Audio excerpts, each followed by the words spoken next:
Welcome to part 2 of Help, I'm Trapped in My Gym Teacher's Body.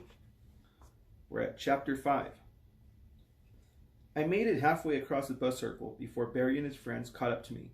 Barry's face had turned red, but it looked like it was more from anger than from cold. "You think you're smart, Sherman?" he growled, making a fist. "Now you're really going to pay." If the situation had looked bad before, it really looked bleak now. Barry and his friends were blocking my path to the cafeteria. I realized I'd made a major tactical error. By making Barry look dumb in front of his friends, I'd made him really mad. Mad enough to start a fight right there in the bus circle where everyone in the cafeteria could watch. But instead of throwing a punch, Barry slid his left shoe forward tight. I looked down at the shoe. The situation had just gone from bleak to bleakest. This was 100 times worse than before. If I tied Barry's shoe now, the whole cafeteria would see it. "Tie or die," Barry glowered. My heart had started to pound, and I looked around quickly for a way out of this. "If I refuse and you beat me up, everyone will see," I said, trying to buy time. "You'll get sent to the office. Principal Blanco will definitely suspend you." "Good," Barry grumbled. "I could use some time off from this crummy place. Now tie it." I felt a sick sensation in my stomach. By now, everyone in the cafeteria was probably looking out the windows. Josh was probably taking bets on how much blood I was about to lose. "Quit stalling!" Barry made a fist and held it in front of my nose. Just then, the cafeteria door swung open and Mr. Braun came out. Barry and his friends didn't see him because they had their backs to the cafeteria. In the following nanosecond, I went from abject terror to total relief. "You know, Barry," I said, "I really think you should reconsider." Barry made a face as if he had just sucked on something really sour. "What?" "I'd really hate to have to kick your brains in," I said. "Of course, that's provided I can find your brains. I know they can't be in your head. I guess I'll have to start with your shoes and work my way up." Barry's eyes bulged out of his head. He gnashed his teeth, pulled back his fist to deliver a major bone-crushing punch to my face. Slap! A hand clamped on Barry's arm, stopping him from throwing the punch. Barry spun around and came face to face with Mr. Braun. "Chill out, Dunn. No fighting," the gym teacher warned. Barry quickly pointed at me. "But he..." His voice trailed off. "He what?" Mr. Braun crossed his massive arms and waited. Barry's eyes shot laser beams of fury at me.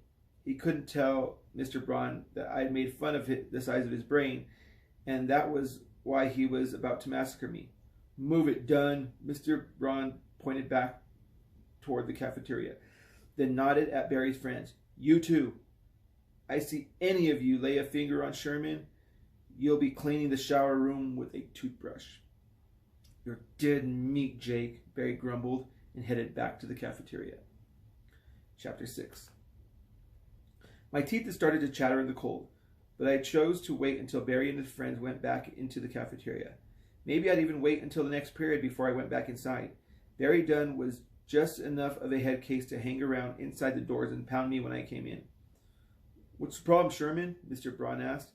He was standing in the middle of the bus circle with his arms crossed. He didn't look cold at all. Maybe all those muscles worked like insulation. I shoved my hands in my pockets and shivered. I wasn't going to tell him anything. "Let me give you a word of advice," Mr. Braun said. "The only way to stop Barry Dunn is to stand up to him." That caught me by surprise. "You mean fight back?" "But we're not supposed to do that." "Who says?" Mr. Braun asked. "Principal Blanco, the teachers, everyone." "Principal Blanco can't tell kids to hit back," Mr. Braun said. "There'd be 100 fights in a day, but I'm telling you, nobody admires a weenie, and you're never good, and you'll never get a good girlfriend either. You think Bertha would have anything to do with me if I was a weenie?" Bertha was Mr. Braun's girlfriend. He talked about her all the time. "But we're supposed to find other ways to settle our differences," I said. "That's what they've been teaching us since kindergarten." We're supposed to develop coping mechanisms and act mature. Mr. Braun shook his head. Don't give me that psychological mumbo-jumbo. It's time to start acting like a man, Sherman, not a yellow-bellied weenie. I glared back at him. I was really tired of hearing him call me a weenie.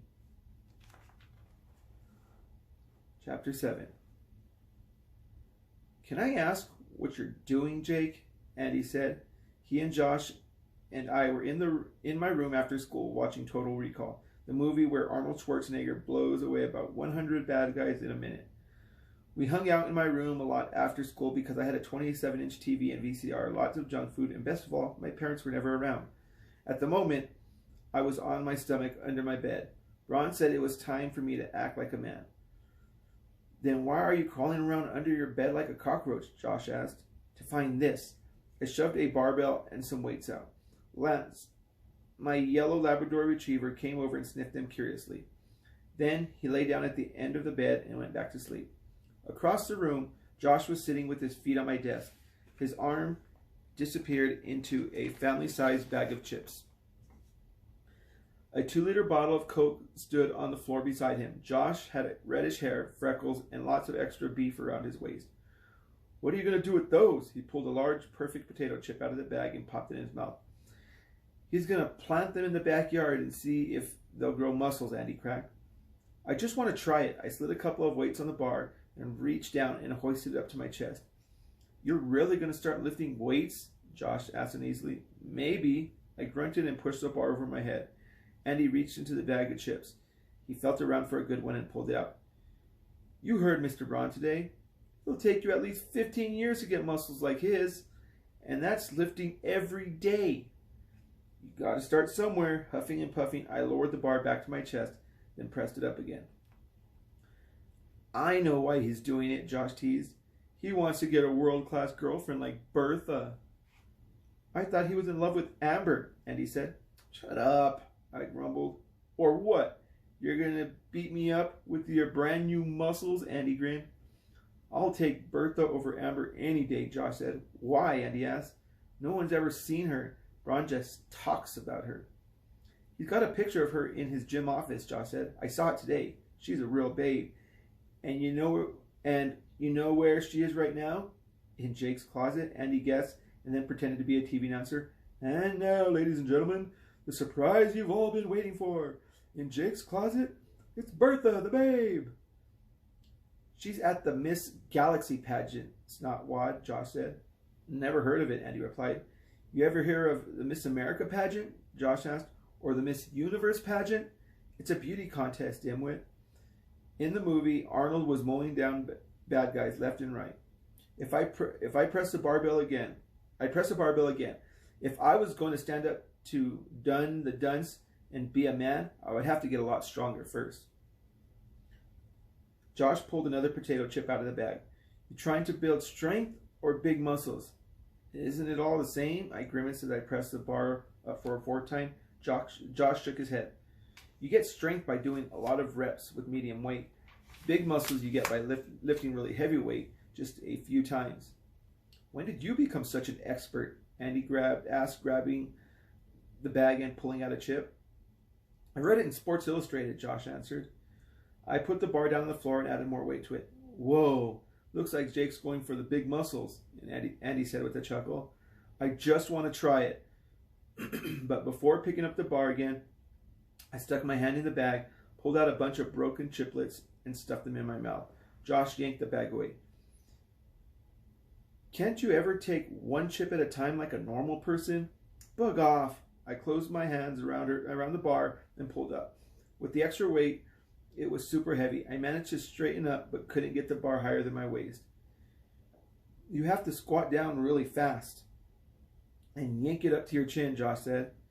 And you read that in Sports Illustrated too? Andy asked. Saw it on TV, Josh said. It's called the clean and jerk. You're the clean and jerk, Andy quipped. And you're the dirt and jerk, Josh shot back. I squatted down and yanked. Crunk. The bar slipped out of my grip and crashed to the floor. Oh! Lance jumped to his feet and let out a startling howl. Nice going, Jake, Josh grinned. I'd like to see you do better. Mr. Flabola. I picked up the bag of chips and pulled out another handful. Josh grabbed the bag away. One at a time. Then he swung his feet off the desk, squatted down behind the bar, and closed his hands around it. He let out a long groan and managed to get the bar about 3 inches off the floor before letting it go with a thunk. Forget it. Breathing hard, Josh slumped back into the chair and took a swig of Coke. Now Andy got behind the bar and grabbed it. Hey, no fair. It's covered with potato chip grease. You can't get a grip. Good excuse, Josh smirked. Andy grabbed the bar anyways and managed to get it up to his waist, but couldn't get it up any higher.